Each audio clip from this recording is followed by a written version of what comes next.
All right, guys. We are live. What? Huh? Yeah. No. Who? I'm see the live button. Where are we live? I don't know. We're live. Nobody called me.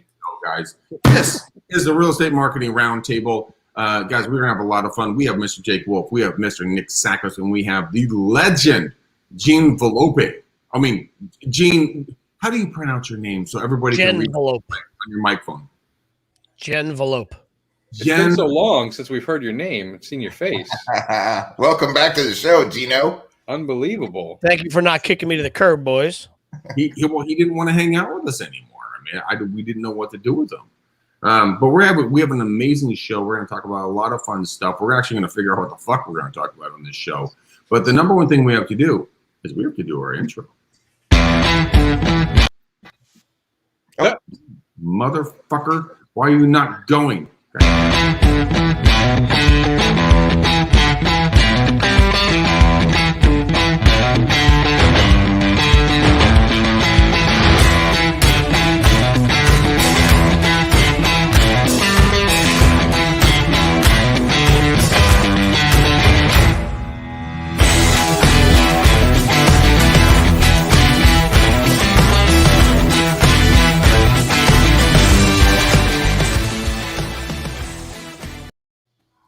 Well, that's going to be something for the outtakes. My goodness gracious. Couple things. You're not live on Facebook, number one. I told you that. Number two, 1 minute, 1 second took you to drop the F-bomb, just for the records. Just so we're calculating this and we're putting it in the logbook. 1 minute, 1 second. What? I'm going to smack you in your teeth. You're not going to do nothing of the sort. Nothing. Nothing. Not a damn thing. Gene's real saucy today. I can feel it. Nah, not really. You know what? We're not going to be able to go live. It's giving me an issue, but who cares? Let's just get on with our topic. This is going to be a great recorded show for the back end. Marketing guys, what's new? What's happening? What are you guys seeing? Gene, since you're saucy McSauce sauce, and you haven't been here for a little while, and Jake has just gotten off the road, moving to Florida. Nick is the ever shrinking man who lives in Florida. Guys, the three brilliant brains that I have in front of me right now, what in the heck is going on in the marketing world? What are we going to talk about today? I'll tell you, on the real estate side, I'm hearing there's starting to be some major pushback from buyers that this whole crazy summer of everybody overpaying no matter what, and the frenzy, there's a little bit of pushback, at least in my area and a couple of other agents I've talked to in other markets. Things are dying down a little bit. Buyers are walking away. They're not just going quite as crazy as they used to be. So I think there's a little bit of a trend coming. I think there's some buyer fatigue out there. And I think we might start to see a little bit of cooling off on this crazy seller's market. I think you're right. I don't know if it's because of that reason. I think there's a lot of things happening in the market. And I was thinking about, I see it up here too, up east. We're seeing a little bit more of it. I have a friend that just listed their house 3 days ago, and she's like, we don't have an offer yet, and I'm nervous.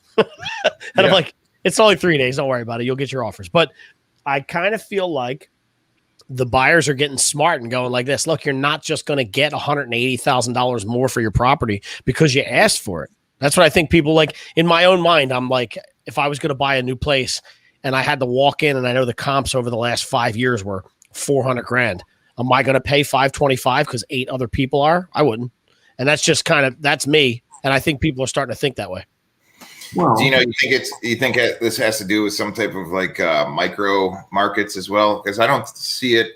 I see some markets still hot moving. And also we have, a lot of people decided to go ahead and put up their house for sale February, March, April kind of time frame, right? Because they got to hit the kids going back to school cycle as well.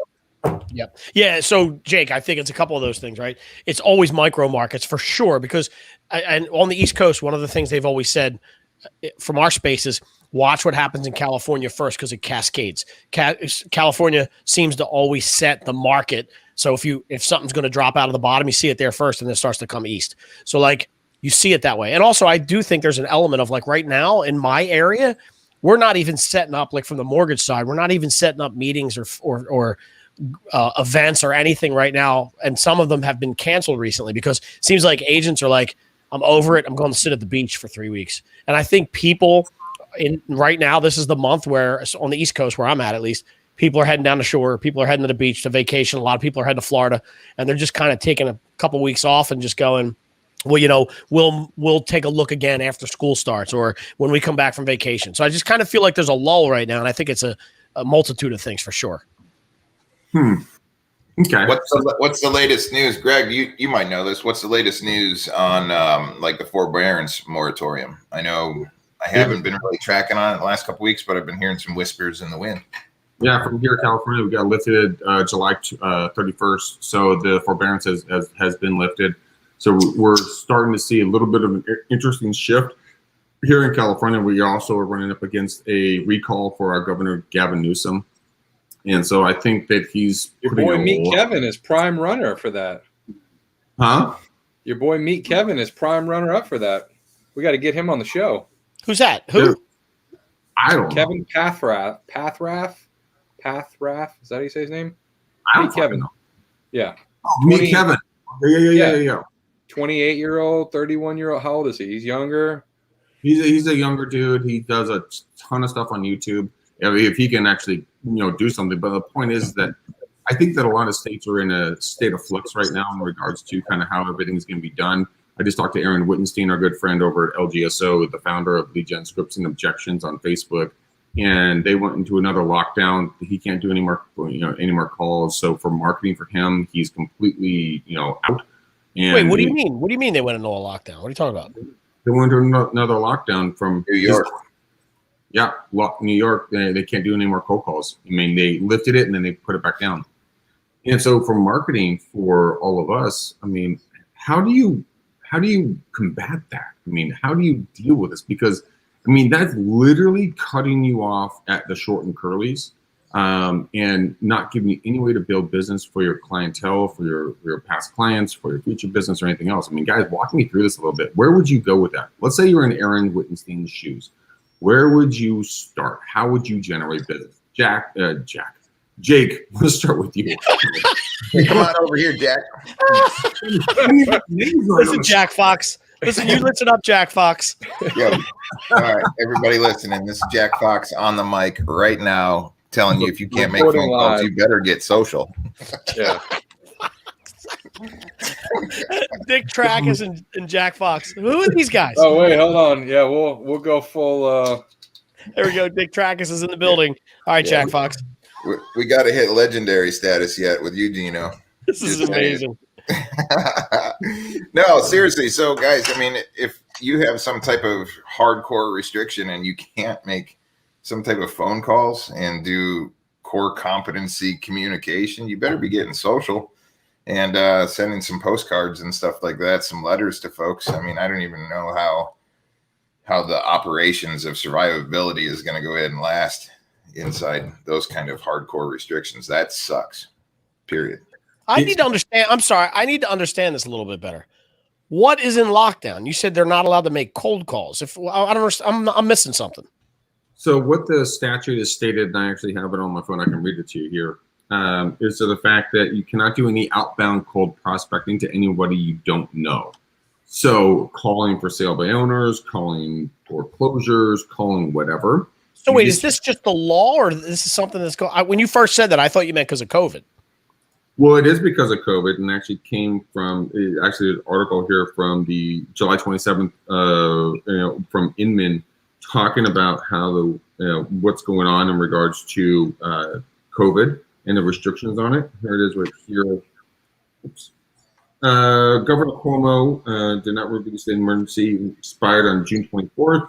As a result, cold calling and telemarketing is allowed only up to until the 24th of 2021, which is like the same freaking day, right? The point is that if you can't do your main point of prospecting, what do you do? How do you pivot?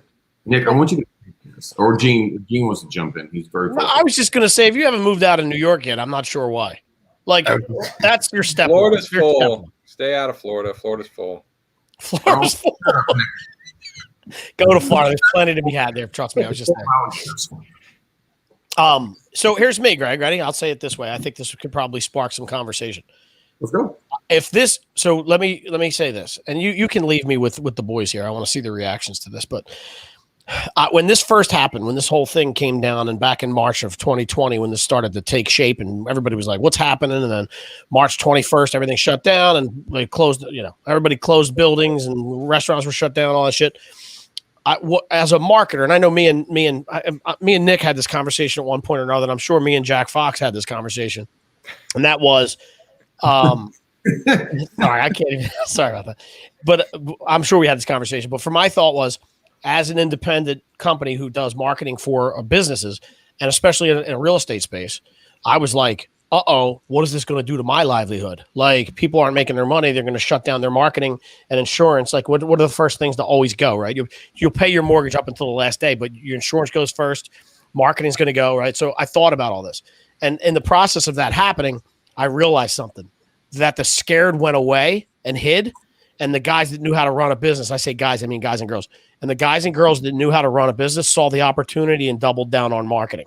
So what I realized was, and let me be real clear, there were certain areas, like in the real estate field in Pennsylvania, there was 2 months they were not allowed to do anything, nothing at all.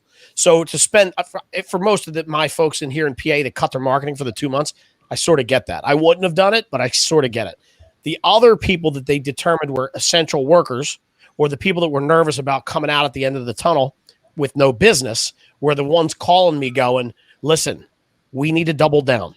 And you got to tell me how we double down." And I kind of feel like right now, I'm hearing all this talk. I mean, just to give you some history, we're doing this sales summit in October in the city of Philly.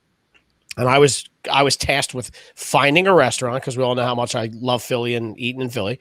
And I called the restaurant yesterday and made reservations with the owner for 35 people. And he goes, "Yeah, well, we're probably not going to be able to do this on October 13th anyway, but I guess I'll take the reservation." And I go, "What are you talking about?" And he goes, "Oh, it's inevitable. We're getting shut down again." And I'm like, "Really?" So like, I'm out in the burbs of Philly. I'm 40 minutes out. I'm in a different county. So it feels different to me right now. But inside Philly, it seems to me, just from this one conversation, that they think we're going to go through this process all over again. Whether you're a conspiracy theorist and you're watching the ebbs and flows and the ups and downs. Yes, I mean, we all are. We like it, right? But I don't know what that is. So what I'm saying to you now is, no matter what state you're in, New York or otherwise, I think you have a head start on, if this were to happen again, you need to double down. So why not double down now while you're still able to operate and get that thing in full swing? So that's my thought on this. Double down. Let's break that down. Jake, Nick, what would doubling down look like? Jake is twitching. Nick is staring at me like he doesn't see I'm here. But Jake, he's like, teacher, I'm over here. Yeah, I love what Gino said, right? So it's so damn important. Here's failure in business.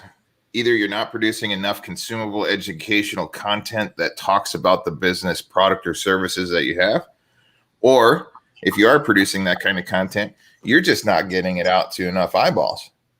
You're not letting the folks know about it. You need to go ahead and cast a wider net, get more social, get involved more, hit the throttle.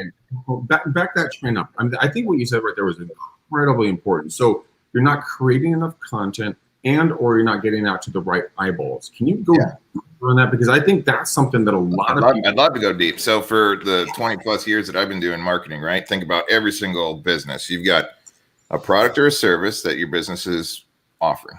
Okay. So what is your unique selling your USP, your unique selling proposition? What is better about your product or service? What is your compelling offer?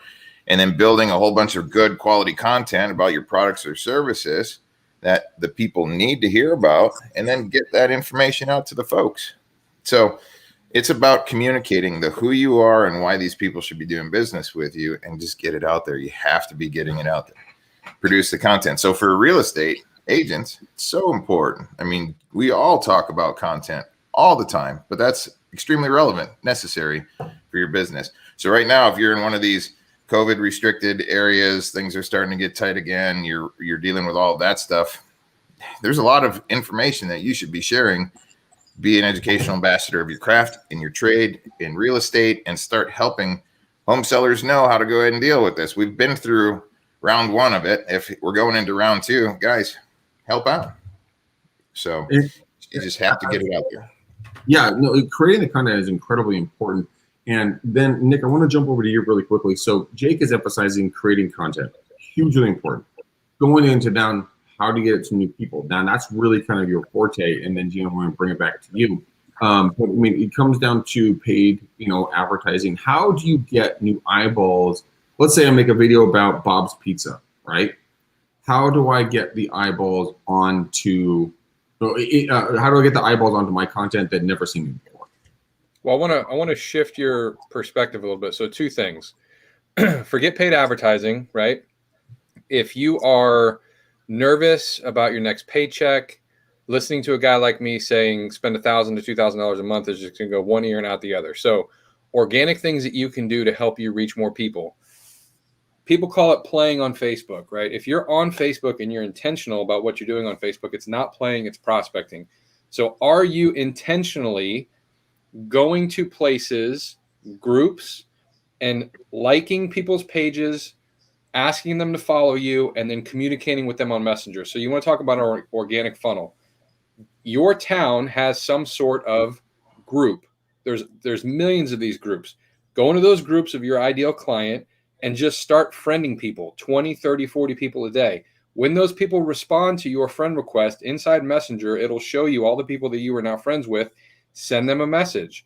Be more social on social. And what will happen is when you start to engage and interact with more people, your content will now be spread to them just organically. So if you have a page, if you're on Facebook and your profile and you post something and you don't have any reactions, if no one comments on your stuff, if nobody likes and shares your stuff, you only have two reasons for that. A, your content sucks, which could be a possibility. But B, more than likely, you are just not social on social.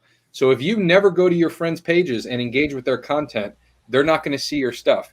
You only, the people, your news feed, what you see when you scroll on Facebook or Instagram is only 5% of the people that actually follow you see your stuff. The only way to boost that is to be intentional about it and spend half hour to an hour a day of literally, we call this prospecting. You are adding friends, you are engaging with people, you are liking their comments, you are sharing their stuff, and just doing that gets you more social. Now, step two of that, we talk about the best agent doesn't win, the loudest agent wins. So to Jake's point or Jack's point, to Gene always talks about this, is you got to be in the game, right? Every single day, every hour of your day, there's something that you can do. There's something that can happen. I was on a coaching call yesterday with one of my clients. We literally, in discussion, she hadn't posted anything in a week. I'm like, what's going on in your town? She goes, oh, well, they're building some new construction houses across the street from the Amazon Fulfillment Center. Like, did she have a picture? No. We went to Google. We found a picture of an Amazon Fulfillment Center. We posted online and said, hey, there's new stuff going on across the street from Amazon Fulfillment. What do you think? Within that hour coaching call, she had like 20 comments. If you post and then you just let people have 20 comments and you don't engage, you've lost. Go back, engage with all those people, ask them questions. You will get business doing that, being social on social. It's just, you have to be social. You have to be loud. You have to tell people what you do. That's organic. From a paid perspective, I'll tell you, you have to shift your perspective. Greg said eyeballs and attention. That's the number one currency. Most people come to me for paid advertising. They're like, I want 47 leads next week. I need to be able to close something. If you shift your mind around having a real funnel and having an awareness of what you do and having content of people just consuming, meeting you for the first time. It's not, hey, how much is my home worth as a first ad? It's a video about you and what you do and how you're different. Like, you got to have phases. You got to have levels to your content. Can I say something real quick? Yeah. I think Nick just really said something. He used this word and he skimmed by the word real quick. I want to kind of dispel some falsities if we can. The world's changed. He said prospecting, right? He said he had a sentence there, and I was going to write down the whole sentence, but it doesn't even matter. Prospecting. So I'm going to tell you a quick story.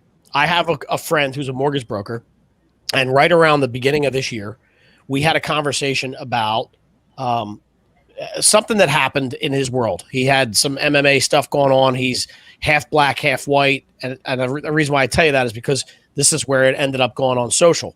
But what he said to me as we're talking, in my head, I'm like, this guy's got a Pinterest, a TikTok account in there somewhere, and I can't figure it out, right? Like I'd have my finger on it.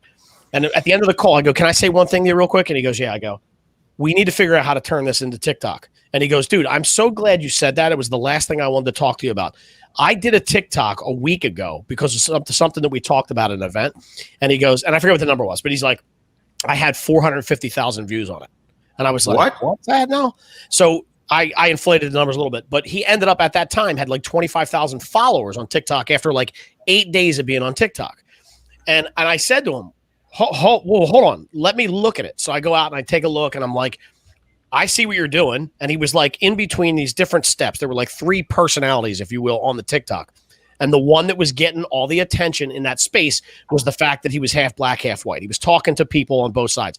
And it was comical, it was funny, it was real quick.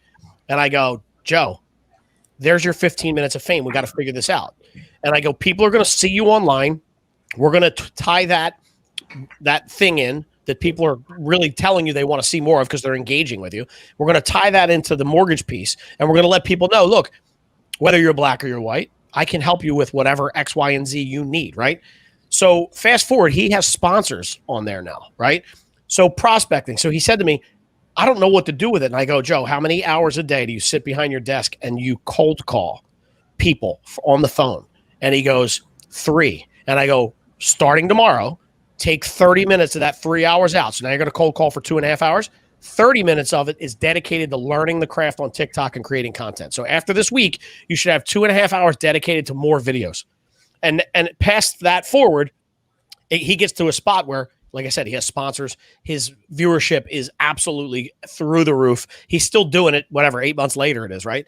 So what I want to dispel is this. I think people have been programmed to think, I can't waste my time on Facebook. Well, if you think that way, it's probably because you're wasting time on Facebook. You need to look at this, your social space with somebody with a potential consumer / client on the other end of it as a space where now you're prospecting. Okay. Like this has now become part of your prospecting. So whether you're going to add that onto your cold call time or you're going to scrape some of your cold call time out to learn YouTube and the right hashtags and the right metadata and the right. This has now become the new prospecting. You have to incorporate time. And so when they say to you, by the way, Gene, you can't cold call anymore because you live in New York, then you go, okay, then I'm not going to spend 1 hour on TikTok. I'm going to spend 2. And the other 2 hours I was doing on cold calling, I'm now going to learn and crush Facebook with intentional content to gain new consumers. So I want to dispel that. Amen. Amen. Gino, I'm gonna give you a little bit of a nugget. All right. It's part of the Clever Leads inner circle, and I'm always preaching this. It comes down to 3 things. It's time, money, and deals. All right. You follow me now, Gino? I am, sir. If you have a shit ton of deals and a bunch of work that's going on, you more than likely don't have time. Okay. So there's things that you need to do for filling up your pipeline, for prospecting, for getting social, for adding all these marketing elements in, for creating content. That takes time. So if you have a bunch of deals and you don't have time, the money needs to go ahead and hire the right people to go ahead and actually do that part so that you can buy back your time. Now, if you're the kind of person that's, oh, I don't have any deals and I don't have any money, guess what you got? You've got a shit ton of time, Gino. So now it's time to go ahead and go full throttle, get to work, create the content, get social, do what Nick says as far as organic engagement everywhere, go long line fishing. So it comes down to those 3 things. It's really measurable. And Jake, brilliantly said, honestly. And I want to really talk about Jonathan Hawkins' question here in a second, but you're right. So I even look at like we call it the triangle of health, right? So when we're talking to our people internally and we're doing some internal coaching, there's 3 aspects of that triangle. You have your health and fitness, your business, and your personal life, right? Typically, two of those things are going well and one suffers because you're not paying enough attention. Right. And then you have to refocus. So one of the things we're doing with our people is we're saying, all right, so I'll just let me use Nick real quick. So I would say, Nick, here's what we're going to talk about. We're going to talk about your health and fitness. We're going to talk about your personal life, and then we're going to talk about your business. And I want you to give me an idea real quick off the top of your head, score each of those categories from 0 to 10, 10 being the best. And there's always one that dips below everything else. Right. So like he'll say, and I know what he'll say right now, business is probably an 8 because we talked pre-show. Business is an 8. My personal family life, I just got done having a vacation with the kids a little bit. That's probably a 9 in that space. My health is a 5. I've been cheating, right? I put on a couple LBs. I've been cheating. So those other 2 things are probably suffering a little bit because he's thinking about the 5. So how do we get the 5 back to where we need it so the other things can flourish? Same exact thing with what you just said, dude. Time, money, all that stuff. 2 of those things are going to be at the top of their game. One's going to suffer. Pay attention to the one that's suffering, and those other things will get better. Does that make sense? Amen. Amen. You need deals to make money, and you need money to go ahead and grow your damn business. And time is always a factor inside there. If you can go ahead and balance that triangle, you'll be spot on and growing. You'll just keep adding more to your buckets. You'll add more time, you'll add more money, and you'll add more deals. And actually, now you're making me think of something that might be oversimplified. But what if we took this approach? So give me them again. Time, money, and deals. Time, money, and can we just say business for the sake of? Sure, do it. Time, money, and business, right? Let's just say business. So let's just say if I said to you, Jake, you can only get 2 of those. So which 2 are most important to you, or which 2 are you the best at? All you need is 2. You right? think? But it's a balance, right? So if you have time, you need to be using your time wisely and putting yourself to work to go ahead and do these things that will attract business, which equals money. All right. So if you have a bunch of business that's taking away from your time, now you need to take some of that money to buy back your time and start using other people. So it's really kind of simple, but it comes down to charge hard, live action. If you're not full throttle 8 hours a day, building out your content calendar, putting out relevant information, somebody else is going to have to do it for you, or you're going to see your business fail. It's very measurable. Well, I mean, when it comes to doing a lot of this stuff, I mean, it's also, I mean, I view my day as a book because every book has a chapter. And so you go through different chapters in your day. And so when it comes to putting the content out there, it's not really an issue of you not having content. It's you not willing to be putting the content that you're experiencing on a daily basis out to the general public. Greg, the real issue, I'm sorry to cut you off. Go ahead. No, go ahead. The real issue that I see is that when people think the people who are the most nervous about creating content are the people who are, when they create content, not the person that they actually are. Oh, good point. They're pretending to be something that they're not. So if you can be your authentic self on camera, not only will you attract more people, but making content won't be so hard because you won't have to think about what would my persona say? What would Nick Sakis, the realtor, say in this situation? No, what does Nick say? Now, don't talk about politics and religion and like red hot button stuff, but you need to have a take. You need to have a voice about what's going on. And specifically, you can almost tie anything going on in your neighborhood, in your markets, to real estate. It is a huge, we're not pigeonholed into some very niche, unique category. There's literally thousands of vendors that are associated with real estate, from roof to like, there's so many topics that you can tie back in so that when people watch your stuff, it's like, oh yeah, he's an agent. He actually knows what the fuck he's talking about. But he might have started off the video talking about his kid's Little League baseball game and why he's there. Right? Well, like there's another part about this too, Nick, and I want to get Gene and Jake's opinion as well, is that I was listening to another podcast the other day, and they said, look, a lot of us, when we start our content, we come out with, hey, this is Greg McDaniel with eXp Realty. You know, hey, we're going to be talking about blank today, right? And there's a couple of my favorite YouTubers, and they don't introduce themselves right away. They say, we were just talking about that. That was me and you. What are you talking about? I know, that's what I'm saying. I'm giving you credit for it, fuckface. God, fucking throw me out of the bus and shit. But what I'm saying is like just introducing yourself, just introducing your content immediately. Like, hey guys, thanks for watching my video today. Today we're going to be covering blah. And then you get into it, you do your intro, then your introduction, then you do the meat, then you do your outro. I mean, I know, Nick, Social media is an action film. We talked about that, right? Yeah. It's an action film. We need a car blowing up in the first 30 seconds to get people's attention. Like, right? Exactly. Give 3 seconds. You guys can't see this. Gene is sitting back here behind his microphone going, hee.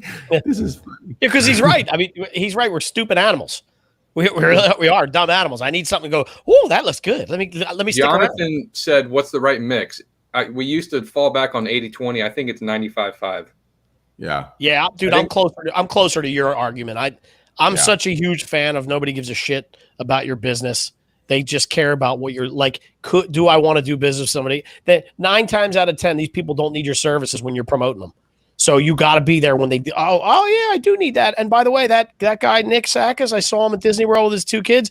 I was just there last week. There's an emotional attachment that a subconscious emotional attachment that was just made. So now I'm following those other stuff. I don't really need anything of it. Wait, what's that? We're gonna do market. Somebody's asking me for marketing for my plumbing company. Yeah, I've been following this guy Nick Sackis. Like I say that forever.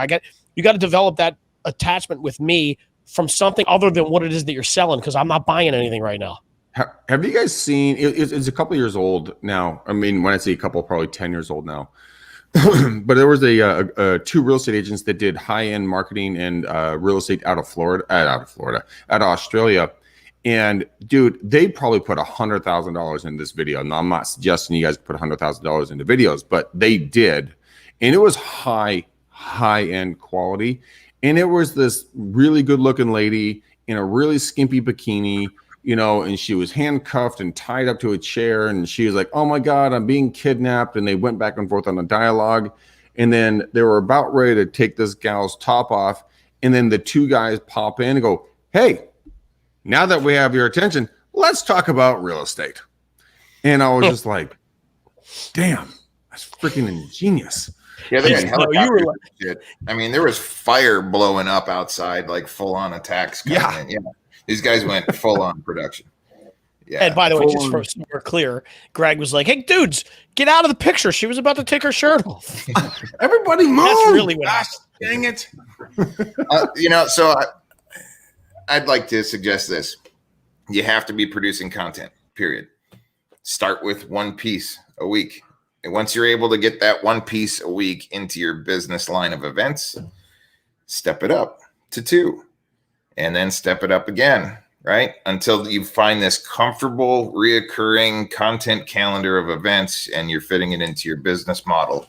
Once you have content that you're creating on a schedule for your business, then you have to go ahead and start disseminating it to the folks, right? Get it out on different social platforms. Maybe you're putting some paid advertisement behind that information to get it out to people, right? But you have to start, and you have to stay consistent. We have over 2 years of me intentionally watching real estate agents and how they perform in their business here with Clever Leads all across the nation. 95% of people don't produce content consistently that is necessary for your business. So it's so systemic that we're actually stepping up to go ahead and start creating content and marketing packs, because we know they're so relevant to start producing business. But you got to start there, ladies and gentlemen. Pick an avenue, create some content, get it out. So let's talk about content for a quick second. What does content mean to me, you, the end user, the individual listening or watching this podcast? I mean, is there a right or a wrong way to do content, or is it just being seen on a consistent basis that's relevant to the consumer at the end of the line? I was at a large speaking event yesterday and partaking a little bit, but I was there with Sean Murray, who's the #1 wakeboarder in the world, right? And he was one of our keynote speakers for a large solar company that I'm helping rep and do some marketing for. So it comes down to this, right? What is your product and service? What is your compelling offer? Do you have something that's unique, right? So are you guys doing something, flat listings? Are you helping people find their new home before they list their home? What is the compelling offer or some type of financial or convenience advantage that you are offering for your business? Once you have that compelling offer of who you are and what you can do for people, then it's about going out and telling folks about it. So I think that's very important in business, is to identify who you are and what you're doing for people on a buyer side and seller side. Now, when it comes to content, it's about sharing relevant educational information from your local area or on a national level that might be of some type of benefit to a buyer or seller. Think about all of the questions you find yourself answering during interactions with your buyers and sellers. Okay, that's good content to go ahead and share. Think about all of the suggestions that you find yourself giving to a buyer or seller that they should be asking. That's good information to share. So I would sprinkle education with frequently asked questions with your compelling offer. Just go for it. Got to get all of this information going and start getting it out to the folks. So, I mean, here's one of my agents out of Montana. It's fire season right now. Okay. Fire tips, fire safety for your homes, different advisories on what's going on with the wildfires in the local area. You know what I mean? There's stuff just like Nick talks about. There's so much information. He was on that coaching call with one of his clients yesterday, and she said, oh, they're building new homes across from Amazon. Great. Let's talk about it. The bottom line is live action, ladies and gentlemen. You got to be producing content, getting it out to the folks. Otherwise, you're just going to be the pizza joint in the corner of the strip mall that nobody even knows about. Right? Yeah. Period. I think you're right on point with this. And there's a guy, and guys and gals, whoever's listening to this. I mean, this is not a political statement in the slightest. So please not, kind of back me into this corner. But there's a guy named Tim Pool on YouTube. And the reason why I bring him up is that what Jake is talking about, creating, content, Gene and Nick, and we've all talked about, is that what he does is he goes out and he has, I'm not sure what the service is, and I'm sure Nick and Gene and Jake could tell me what the service is, but he will read an article from another publication. He'll give credit to the publication. He will then, pull out the bullet points out of that content, then give his own interpretation upon it. And that gives him endless abilities to really kind of drive the hammer home in regards to being relevant. And you're not doing the research. You're not writing the articles. You're just giving credit to, Gene Volpe from blah, blah, blah.com, and here's the article that Gene brought up, show the image behind you. And then you're able to, read that content and then barf out your opinion on it. I personally think what Tim does over at Timcast on YouTube is an ingenious way of getting content out. And again, not a political thing, because some of you guys might be left, some of you guys may be right, maybe be in the middle, doesn't matter. It's the way he does it. Gentlemen, give me your thoughts on that. Yeah, he picked his avenue, right? So for us in real estate, same kind of thing. Look at all the information that's out there. So much. Getting your spin on it. Find your unique perspective. That's the key point to all this. What's your take? Right? Yeah. There's a million things going on. What's your take that you can get people rallied around behind you? Because once you have that, then it doesn't matter what you sell. People like you and they agree with you. They will pay you for whatever you buy. I mean, it's relationships, and that's all social is. So if you stop thinking about social media as this big thing, and it's social media, think about what would I think is valuable to send to Greg McDaniel in a text message as a friend. So there's probably at least a dozen things throughout the day that you have an experience, something that you heard or whatever, that you would send to your friend as a text message or a phone call. Be like, hey man, did you just hear about this? Put that on social media. Well, there's a lot of things I don't think that would work out too well for me then. Well, some stuff, right? But I'm gonna start texting you more, Greg. You got to think about posting as one-to-one. Like, it reaches many, but when you're thinking about your content, what would your best friend think about what you're going to say? Are you providing value? Because the people who lose on social media are only posting stuff that they want to receive stuff from. I'm only posting things that I want people to click on and I want to sell something. That doesn't win. If you post content that is valuable to other people and enriches other people's lives, this is what Greg lives by. That's why we're doing this show, right? We don't get paid for this show. This is helping other people. It's that mentality. How could you bring value to your friends individually? Think about your content as one-to-one. It just happens to reach hundreds or thousands or hundreds of thousands of people. Okay. So, there's obviously going to be loopholes in regards to kind of what you want to put out there. Shitballs. Did I just go mute? No, I didn't. Okay. No, you did. There you go. There's us talking yesterday. Muted? Sean Murray. Good, no, I'm not. Am I here? Yeah, you're here. Hello? Yeah. Yes. Okay, I can't hear you guys. I don't know what the fuck is going on.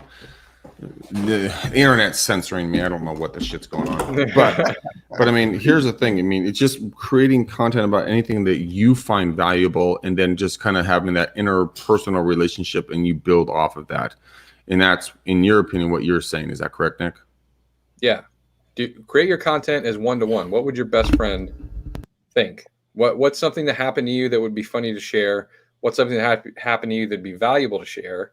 And start thinking about stories. You're just storytelling, right? I did a post the other day on my news feed. I was driving in the car and my 2-year-old son took his flip-flop off and fired it at the back of my head like a Chinese ninja star. Like, that's a story. 2 sentences and a picture is an entire story people just brought into my world. And I had a couple people send me direct messages like that was one of the funniest things that happened to them. And like, they'll remember that, right? They're going to remember that, hey, Nick's a real person. He's got kids. And that happened to me, and we're the same. Me and Nick are now the same, right? And that's what it is. It's building that relationship with people. Had nothing to do with business. I'll tell you what. So this event yesterday that I was on, Nick, right? So Sean Murray, this guy, I don't know if you guys are into wakeboarding or not, but you got to look this up, right? So he gives this a big speech, very powerful. He's invented some of the baddest ass tricks you can possibly imagine on a wakeboard, right? He was like literally behind a float plane on his wakeboard and flying like hundreds of feet in the air and then getting set down doing crazy stuff, right? But he talks about this one time where he hit this one trick and it literally knocked him out. Unconscious, face down in the water until the boat turns around and comes and gets him, right? So he had to overcome the fear of that moment over and over and over again.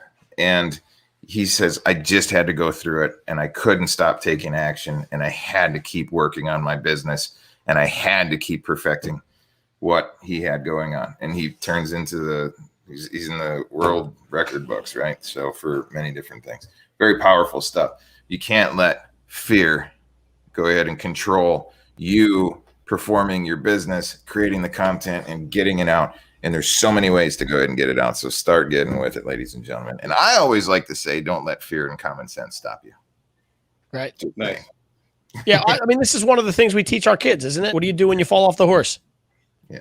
Get back on, baby. Get back on, man. That's it. Like, you got to, and you're right. Like, I think a lot of people get in their own way and they think that nobody wants to hear what I have to say, and nobody really likes my face, and my teeth are crooked, and blah, blah, blah. And then you do a couple videos, and you find out that the people that actually love you and the people that like to troll you are some of your biggest fans, and they'll stick around and watch your stuff. Like, you got to really try it first to realize that there are people that care about you. I mean, you know, if I went out to dinner with 10 people, I have to imagine that at one point or another, I'd have 10 minutes of the floor.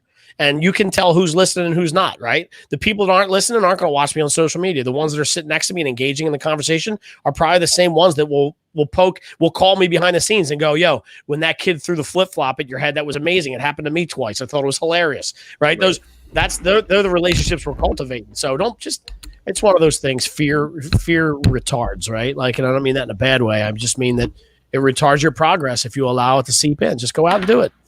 My business partner, Brian, says FISI. When we talk to people, he goes FISI. And they go, what is FISI? He goes, fuck it, send it. Don't even look at it. Just do the video, send it. Fuck it, send it. FISI it. I love that. I think, and if you can, the fear part about that, when Jake talks about fear, I talk about that a lot as far as expectations. So if you have an expectation of an outcome, that's where fear sets in, right? So to really dial that in, where does fear come from? Like, I used to be deathly afraid of public speaking. Okay. It's still something that, I mean, I can stand up in front of a camera like this and not be nervous at all, but put me in a room with 1,000 people, I'm still getting nervous, right? It's something that I had to overcome because I knew that was going to be part of my business. The way that I removed that fear and the root reason why I had that fear is because going into a public speaking event, which is, I think, the number one or number two most fearful thing that most people have, right? It's not the fear of you getting on stage, because you can talk.